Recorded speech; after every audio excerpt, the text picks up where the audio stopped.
편집이라는 일이 어떤 일이고 어떻게 진행이 되는지가 좀 유익하게 다가갔으면 좋겠습니다. 편집이라는 작업, 여기에 흥미를 가지게 되셨던 계기가 좀 궁금하거든요. 저는 중학교 때 이제 러브레터라는 영화를 보고 나서 그 영화가 주는 정서를 며칠씩 곱씹어 보는 그런 순간들이 너무 좋더라고요. 그래서 그때 이런 거를 누군가에게 만들어줄 수 있는 스텝이 되고 싶다는 게 제 장래 희망이었어요. 그래서 그때 당시에 저는 고등학교 때까지 제 장래 희망이 그냥 엔딩 크레딧에 제 이름이 올라가는 거였어요. 그러고 나서 이제 영화과에 진학을 했는데 다들 이제 감독을 한다고 하니까 그래서 저도 어린 마음에 그러면 나도 감독을 해야 되나 해서 연출을 한 편 했는데 그 한 편을 하고 나서 너무 힘이 들어가지고 사실 그 작품을 한강에 갖다 버릴까 생각도 막 하고 막 그랬었거든요. 그러면서 제가 깨달은 게 내가 일단 시나리오를 쓰는 능력도 생각보다 많이 없고 그 연출자가 가져야 될 현장에서 리더십이 별로 없더라고요. 근데 대신에 이렇게 연출들이 가지고 온 소스를 새로 재창조하는 거에 더 흥미를 느끼고 재미있어 한다는 걸 알게 돼서 감독보다는 감독 뒤에서 좀 우아하게 연출적인 부분을 참여할 수 있는 편집이라는 일의 매력을 느끼게 돼서 이렇게까지 오게 되었습니다. 저는 함성원 기사님 편집실에 대학교 졸업하자마자 인턴으로 들어갔다가 거기서 자연스럽게 정직원 제안을 받게 돼서 8년 동안 일을 하게 됐어요.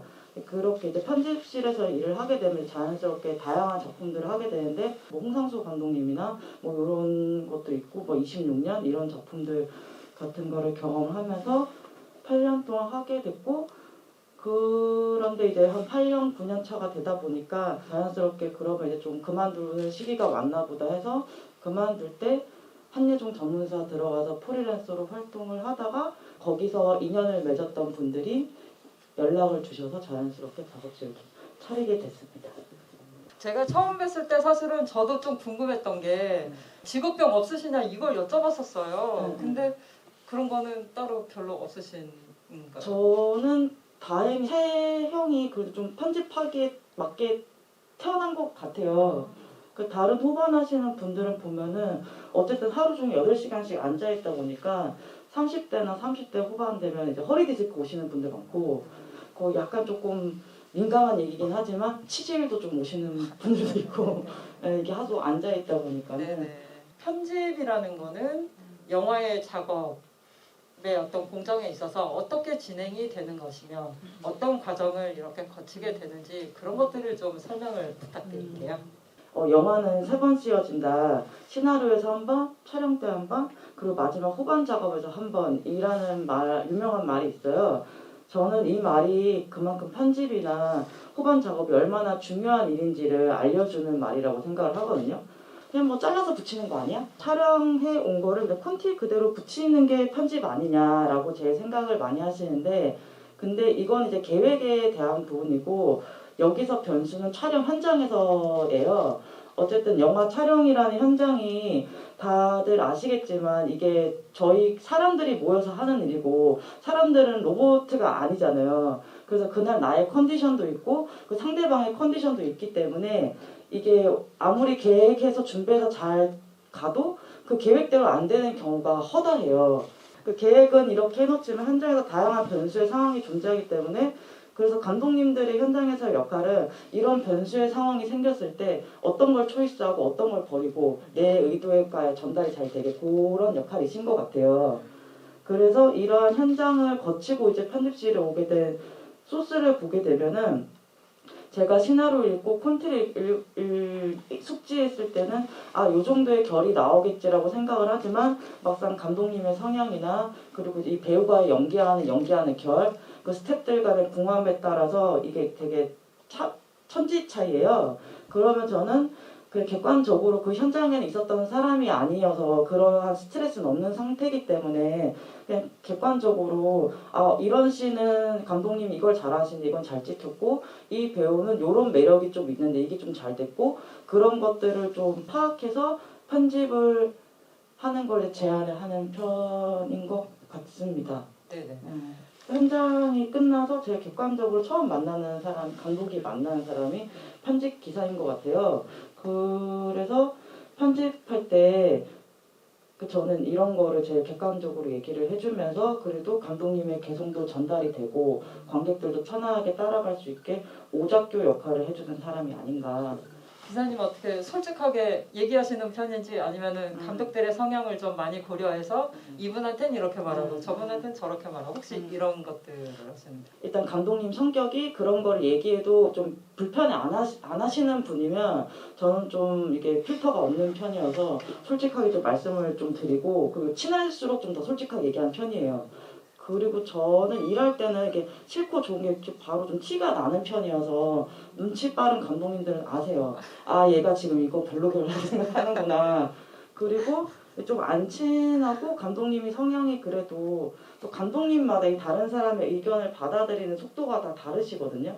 그런 분이면은 좀 우아하게 돌려서 좀 얘기하면서 네네. 하는 편인 것 같아요. 그 작년에 그 네 편의 작품들은 그러면 어떤 루트로 작업을 시작하게 되신 건지 간략하게 좀 설명 좀 부탁드립니다. 산시리 같은 경우는 이제 감독님이랑 전에 산나물 처녀라는 걸 하게 됐고 일적으로 성향이 좀 맞았던 편이었고 자연스럽게 연결이 된 거고 그 다음에 박미숙 죽기로 결심하다는 제가 프리랜서로 일할 때 한예종 전문사에서 이제 만난 연출 감독님이세요.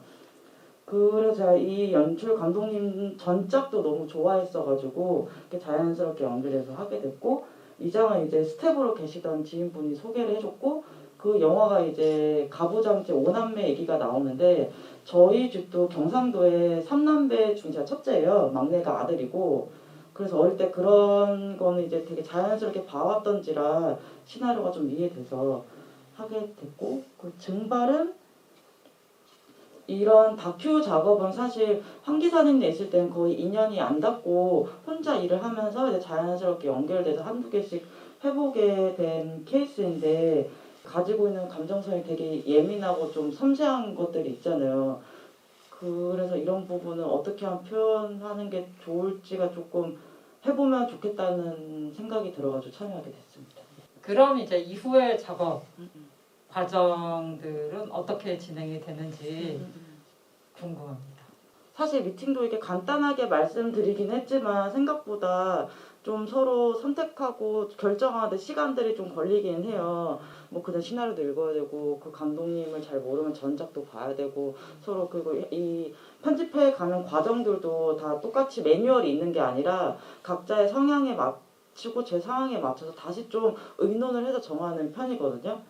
그래서 작품마다 엄청 다르기는 한데 어떻게 진행되는지에 따라는 제일 그냥 스탠다드하게 이제 처음부터 프리 때 붙어서 진행하게 될 때는 그냥 촬영 중간중간에 이제 찍은 소스를 전달을 받고 이 소스를 이제 저는 같이 일을 도와주는 어시 친구가 있어요. 그러면 그 친구가 싱크를 하고 폰티를 기반으로 순서를 편집을 해줘요. 그러면 그걸 가지고 제가 한 번 더 편집을 해요.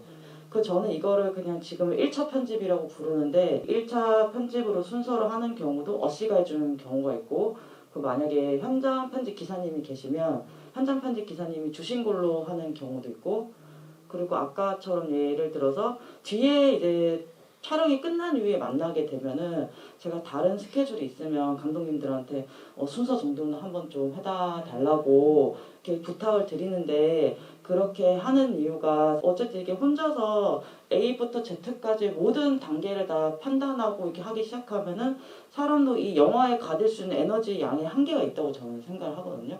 그리고 요즘은 옛날 필름 시대처럼 딱 필요한 것만 찍질 않잖아요. 한 구다리를 다양한 옵션으로 찍어 오시기 때문에 이거를 처음부터 제가 만지기 시작하면 저도 똑같이 객관성을 잃어버리게 되더라고요. 중요한 순간에.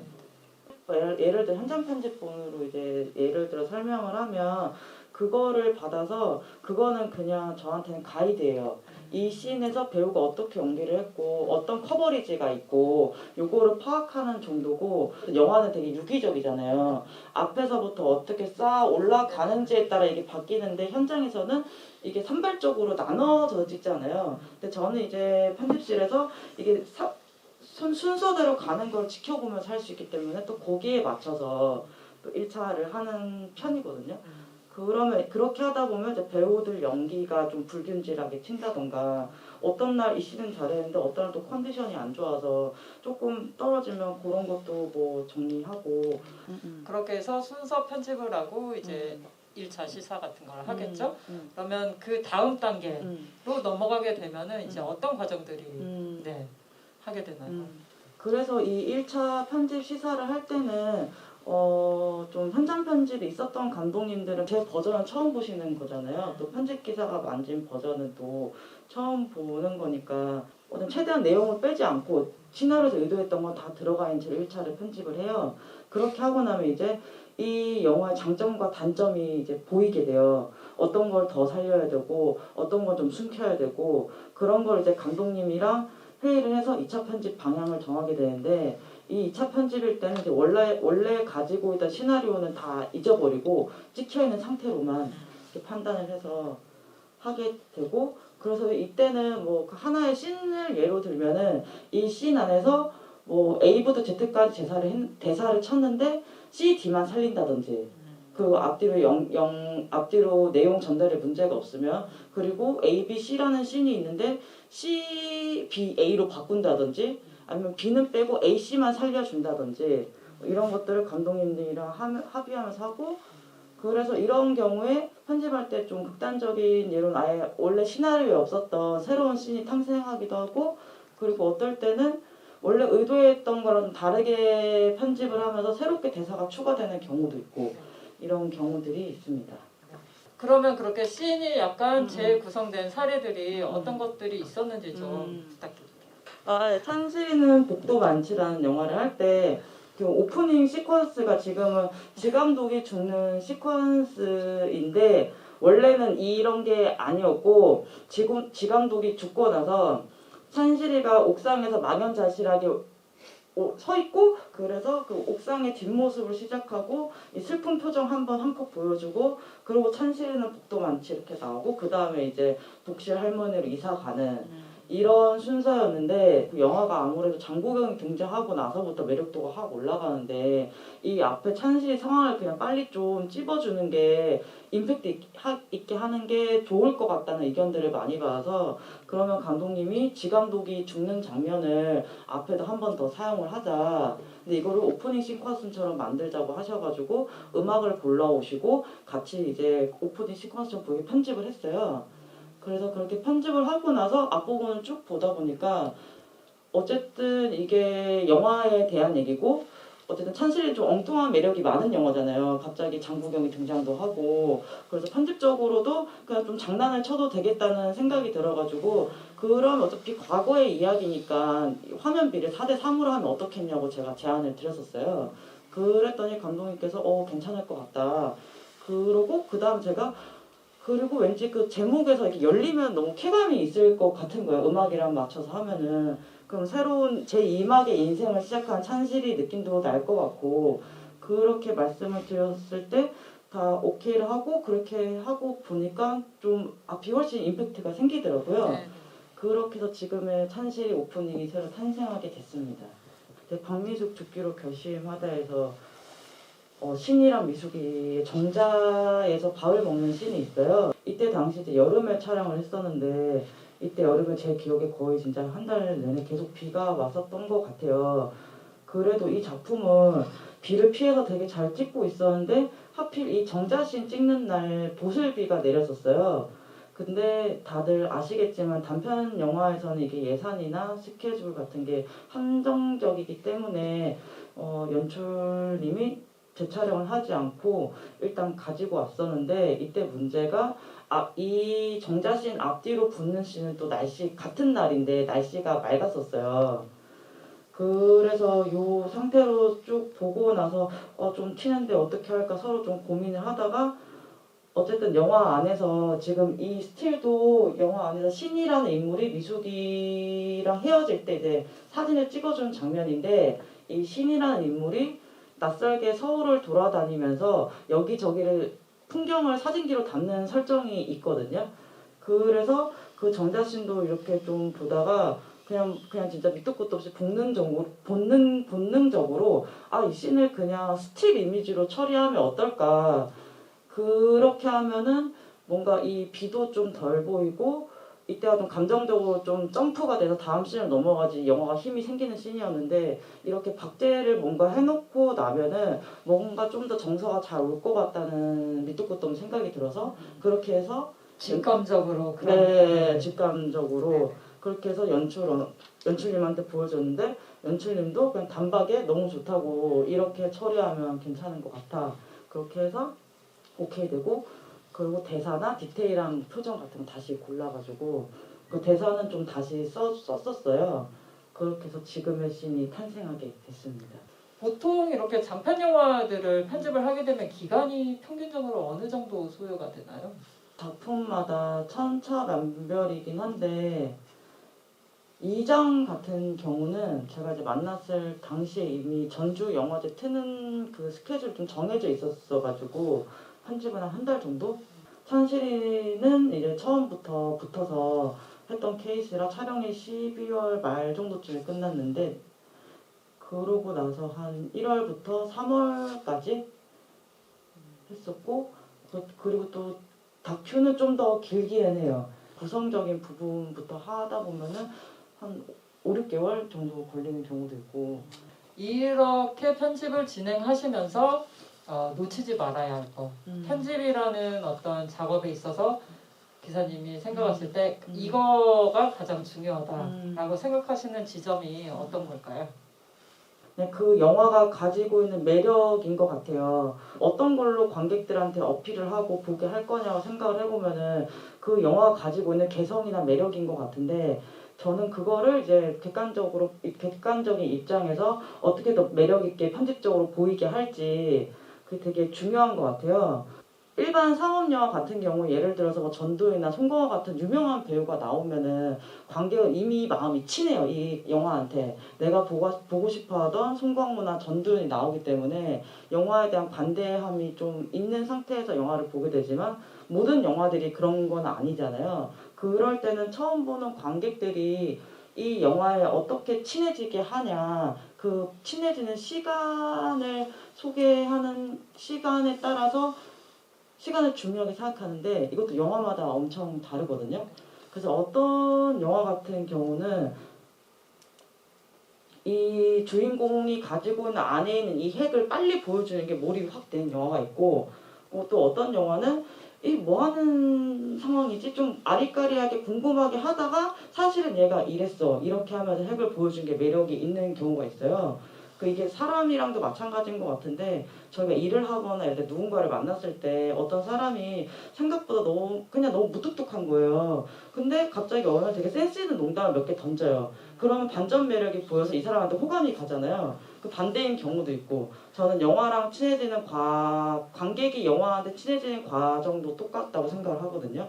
그래서 편집기사라는 사람은 이 영화가 가지고 있는 뭐 배우가 뽐는 매력, 시나리오의 장점, 감독님의 연출적인 장점을 다 조합하고 생각해서 어떤 게 빨리 나오는 게 좋은지 그리고 그런 걸 생각하면서 좀 2차 때는 회의를 많이 하는 편인 것 같아요. 이 다큐멘터리는 아무래도 다른 작품들에 비해서는 좀 과정이 달랐을 것 같은데요. 그 전에 제가 했던 다큐들은 다 목적성이 하나씩만 있었거든요. 그 전에 했던 뭐 이시돌에 있는 신부님 얘기는 이 신부에 대해서 정보를 전달하는 다큐였고 그리고 제가 고려인에 관련한 다큐를 한 것도 있는데 이건 이 사람들의 그냥 감정만 보여주면 되는 이야기였는데 증발은 2개 다 있는 거예요. 그래서 이 가족들의 정서적인 상황도 있고 그리고 이때 당시에 장기 실종 아동 수사팀이 생겨가지고 그 수사 과정을 따라가는 라인도 있었고 그 아버지 혼자 수사하는 라인도 있고 즉 되게 구성이 영화 자체가 담으려고 하는 것들이 어렵더라고요. 그리고 가지고 있는 정서도 좀 예민한 부분이 있고 하다 보니까 이게 제가 혼자서 작업하기에는 좀 어렵다고 판단이 돼서 감독님한테 제가 아는 다른 이제 감독님이 한 분 더 안지환 기사님이라고 있는데 이렇게 우리가 셋이 같이 편집을 하면 어떻겠냐라고 제안을 드렸었어요.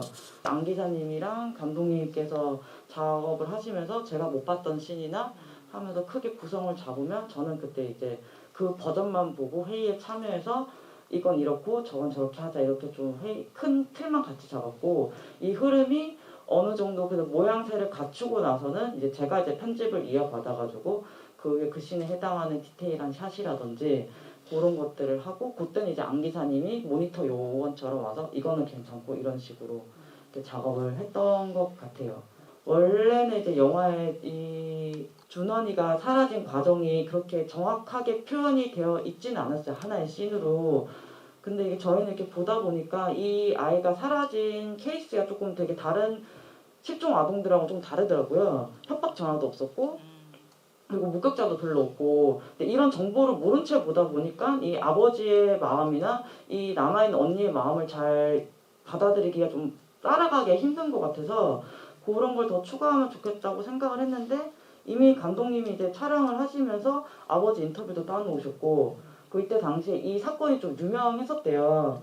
그래서 TV에 출연한 방송 자료 화면도 너무 많았고 그리고 이제 뭐 아버지 쓴 노트 이런 것들이 있어가지고 그럼 이런 부분들을 모아서 아예 초반에 이 준원이가 사라지게 되고 그게 10년 정도의 시간을 이걸로 묶어서 만들어 보자 이렇게 하면서 편집 단계에서 이제 이런 씬들이 만들어졌었어요. 편집이라는 과정에서도 되게 창의적이고 아이디어 그리고 진짜 이렇게 번뜩 그냥 오는 영감이나 직감 같은 게 되게 많이 필요하다는 말씀들을 해주셨는데 이런 것들이 그렇게 쉽게 나오는 거는 아닌 것 같거든요. 어쨌든 이런 창의적인 게 나오려면 저는 어쨌든 편해야 되는 것 같아요. 그러니까 영화도 편해야 되고 사람도 편해야 되는데 장편 영화는 적게는 하루에 최소 2시간씩 찍잖아요. 소스가 30회 차만 찍어도 총 60시간이잖아요.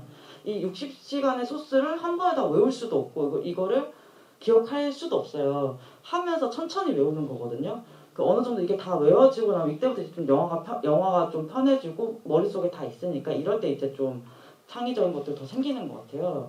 그리고 사람이 편한 거는 공동 작업이고 이게 서로 각자 가지고 있는 개성을 맞춰야 되는 거기 때문에 좀 이 사람이 어떨 때 장점이 나오고 어떤 걸 잘하고 이런 거를 좀 편하게 알고 나면 저도 좀 거기에 맞춰서 아이디어도 내고 작품을 선택하시는 기준이 좀 있으실 것 같은데요. 어제 저는 이제 극장에서 영화 보는 거를 좋아하고 그런 정서를 느끼는 걸 되게 좋아하는 것 같아요. 그래서 제가 시나리오를 고를 때 제일 이제 생각을 많이 하는 부분은 그 시나리오를 읽었을 때 이 전체적인 이야기가 제가 이해가 되는지 그리고 어떤 한 씬은 좀 저한테 후킹을 한다고 하나? 이런 씬은 내가 좀 만져보고 싶다. 이런 게 있으면 좀 선택을 많이 하는 편인 것 같아요. 천실이 같은 경우는 제가 원래부터 그 할머니 씻는 씬을 워낙 좋아했었고 이 장은 서마에서 비 내리는 씬 저 씬이 되게 좋았었어요. 우리 가족 보는 것 같더라고요. 그 증발은 아무래도 다큐니까 뭐 어떤 씬이 확 좋았다 이런 것보다는 이 가족들의 정서를 잘 전달할 수 있으면 좋겠다라는 생각을 해서 하게 됐는데 어쨌든 정리하면 저는 그냥 관객으로서 제가 보고 싶은 씬이 있는지 그리고 이거를 내가 편집해서 만들고 싶다는 욕구가 드는 게 있으면은 좀 참여를 하는 것 같아요. 그래야지 좀 더 창의적인 것도 나오고 좀 더 제 영화 같고 그렇게 이제 에너지가 생기더라고요. 편집하면서 새로 생긴 뭐 찬실이 씨나 박미수 정다신 같은 경우에는 제가 연출을 한 건 아니지만 그래도 제 자식 같고 너무 볼 때마다 뿌듯해요. 감독님들 너무 좋으시겠습니다. 어떻게 편집 기사님이 이런 얘기도 해주시면 참. 네. 영화가 항상 시대를 따라간다고 생각하고 또 시대를 사실 담는 매체이고 하다 보니까 어떤 매체에 따라서 영향을 항상 받게 되고 그 경향이라는 게 좀 있는 것 같아요. 지금은 이제 유튜브 시대로 되면서 편집적인 면에서는 변화의 지점이랄까 이런 것들이 지금 뚜렷하게 나타나는 게 좀 있나요? 지금 몇 년 사이에 이 콘텐츠나 영화 쪽 환경이 진짜 많이 바뀌었잖아요. 저는 유튜브가 이렇게 이제 모든 사람이 보고 심지어 저희 아버지도 나는 자연인이다를 유튜브로 보는 시대가 이렇게 빨리 올 거라는 생각을 못 했었어요. 그것도 있고 이제 웹드라마라는 포맷도 생기고 어쨌든 이제 지금은 사람들이 옛날보다는 이야기가 있는 스토리텔링의 콘텐츠를 보는 게 되게 쉬워진 시대가 됐는데 그러면서 저희같이 일하는 사람들 입장에서는 예전보다는 정보를 주는 양에 대한 게 더 과감해져도 되지 않나? 그 예전에는 영화 같은 거 할 때 뭐 보여주면 A, B, C, D, E, F를 다 소개를 했었어야 되는데 요즘은 워낙 사람들이 그런 거 받아들이는 것도 빠르고 좀 지루한 것도 좀 많이 안 좋아하잖아요. 그래서 그런 거면 좀 더 과감하게 이야기 양을 침단하면서 하는 게 나은 것 같고, 그리고 아무래도 제가 처음에 영화 배울 때 뭐 30도 법칙 무슨 법칙 이런 거 되게 많이 배웠는데 거기에 대한 관용도도 되게 많이 넓어진 것 같긴 해요.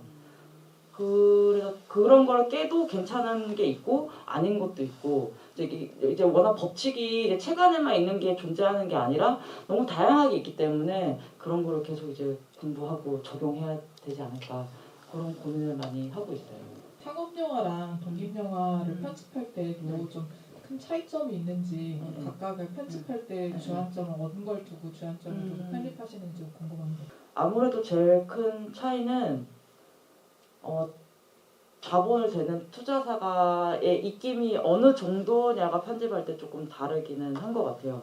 그리고 그 다음으로 다른 점은 어쨌든 큰 상업 영화는 좀 재미가 더 폴펀이 제일 중요한 거잖아요. 관객들이 극장에 와서 즐겁게 팝콘 먹으면서 스트레스를 날리면서 보는 거기 때문에 아무래도 감독님들의 그런 개성이나 이런 부분보다는 어쨌든 영화가 더 재밌게 보이기 위해 해서 하는 방식들을 더 고민을 많이 하는 것 같아요.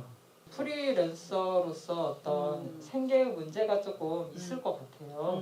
그럴 때는 작업을 하실 때 이것들을 어떻게 이제 밸런스 조정을 좀 하시면서 하시는 편인지. 정말 솔직하게 말씀드리면 안 가리고 다 봤습니다. 영화는 사실 아무래도 이게 에너지가 많이 들어가니까 좀 되게 섬세하게 고르는 편이고, 어쨌든 요즘 너무 콘텐츠가 다양해지고 있잖아요. 그래서 저는 앞으로는 진짜 영화관이 옛날보다 많이 사라질 수 있겠다, 아니면은 지금 같은 영화 시스템이 아니고 더 OTT 드라마가 늘어난다든지 다양한 형식으로 좀 많이 바뀔 것 같은데, 그렇다면 너무 영화만 고집해가지고 먹고 살기 힘들겠다는 생각이 들어서 뭐 웹드라마든 아니 바이럴 영상이든 이런 일들도 들어왔는데, 만약에 그 팀들이랑 합이 좀 잘 맞고 페이도 맞고 하면은 그런 일도 좀 해보고 있어요.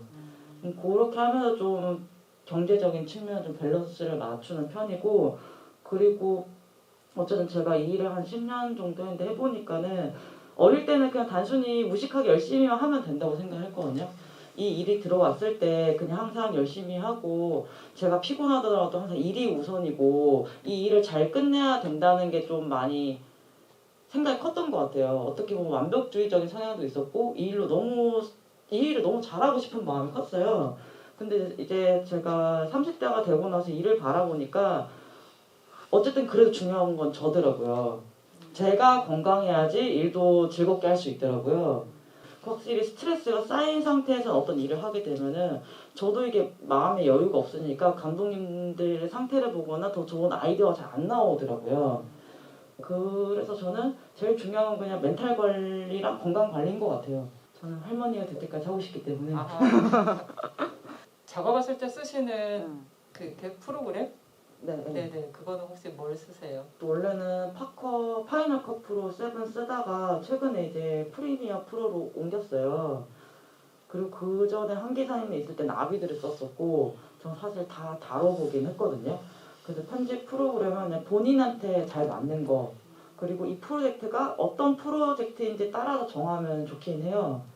그래서 예를 들어서 다큐 같은 경우가 아무래도 소스가 워낙 많다 보니까 파이널 컷 프로 X나 프리미어 프로가 이런 방대한 자료를 정리를 잘 할 수 있게 좀 기능들이 있어요. 이 영상에 뭐 이름을 넣어서 라벨 같은 거를 해준다든지, 그래서 이 키워드로 검색을 할 수 있는 기능도 있고. 네, 영화를 보다 보면 이제 영화 음악이랑 편집점이랑 같이 막 잘 맞아 떨어지거나 음악에 맞춰서 편집이 막 이렇게 이루어지거나 그렇게 하는데, 엄청 좀 간단한 질문일 수도 있겠지만 그런 것들을 뭐 어떻게 조율을 하는지, 그리고 좀 그런 영화 음악 감독님들이죠. 그분들이랑 작업하면서 뭐 어려움은 없는지 그런 것들이 좀 궁금했습니다. 저는 의견만 드리고 그 조율을 이제 감독님께서 해주시는 역할이시잖아요. 사실 편집이랑 음악이 되게 이제 뗄래야 뗄 수 없는 관계기는 하거든요.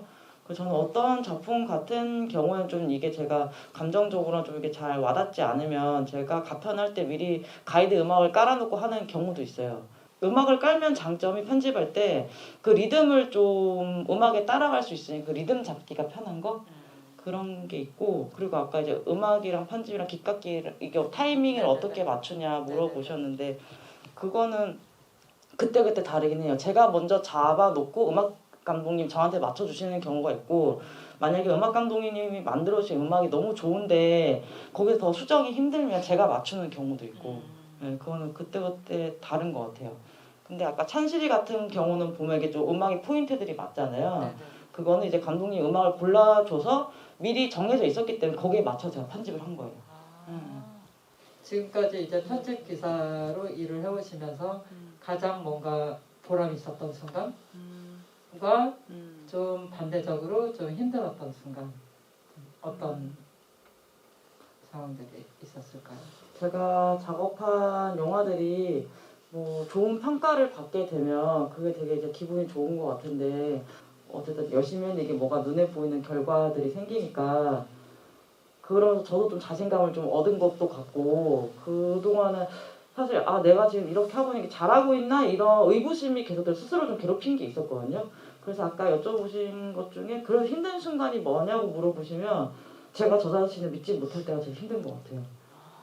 그게 뭘 하고 있는데 어쨌든 매 순간마다 항상 제가 잘할 수는 없잖아요. 저도 사람이니까 어떤 단계는 제가 실수도 할 수 있고 어떤 단계 좀 더 잘할 수 있는데 그럴 때가 저를 믿고 그냥 그런 상황에 안 흔들려야 되는데 아무래도 저희 직업 자체가 좀 그때그때 평가를 받는 일이 너무 많잖아요. 그런 걸 하나하나 신경 쓰기 시작하면은 좀 너무 스트레스가 심하더라고요. 너무 잘해야 되는 압박이 심해가지고 근데 그게 심해지면 편집을 좀 잘 못 즐기더라고요. 네. 그래서 그냥 항상 그런 건 생각 안 하고 즐기면서 일하려고 되게 많이 노력하는 것 같아요.